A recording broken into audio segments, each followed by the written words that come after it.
kila Mungu ana watu wake na ana alama zake.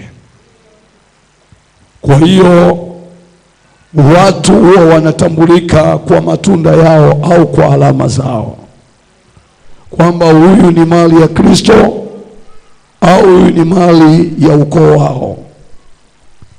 Tunavyosema kushughulikia miungu, tunazungumza kwa habari ya miungu iliyoko.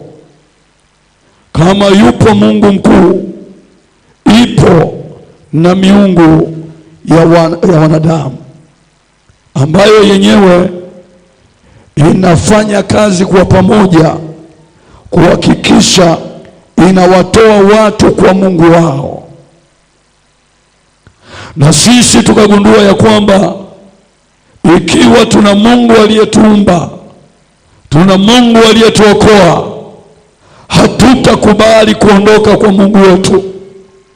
Na Mungu akatupa uwezo na nguvu ya kuishughulikia hiyo miungu mingine. Jina la Bwana libarikiwe. Na mateso na maisha magumu ya watu yanatokana na alama za hiyo miungu. Wakristo leo wamemwamini Mungu wao, lakini bado roho za miungu zinaendelea kuwashambulia. Kazi ya miungu migeni ni kuhakikisha uishi sawasawa na Mungu wako, uendi vema kwa Mungu wako, ufanikishwe na Mungu wako. Ni miungu inayofanya kazi ya kutukosesha. Yaani amri za Mungu zikosee, maagizo ya Mungu yakosee, kanuni za Mungu zikosee, maagizo ya Mungu usiyafanye sawasawa.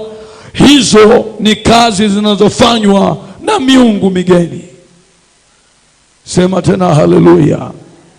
Na hata Bwana alivyomtuma Kristo aje kutukomboa, alikuja kututoa kwenye hiyo miungu ambayo ilikuwa inamiliki wanadamu.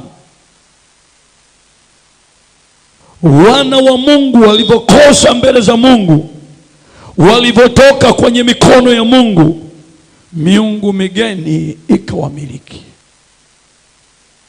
Sema tena haleluya. Kwa hiyo tukawa na wakati mzuri wa kushughulikia miungu na alama zao. Mtu mmoja anaweza akaniambia, tumemwamini Kristo, hiyo miungu iko wapi tena? Jina la Bwana libarikiwe.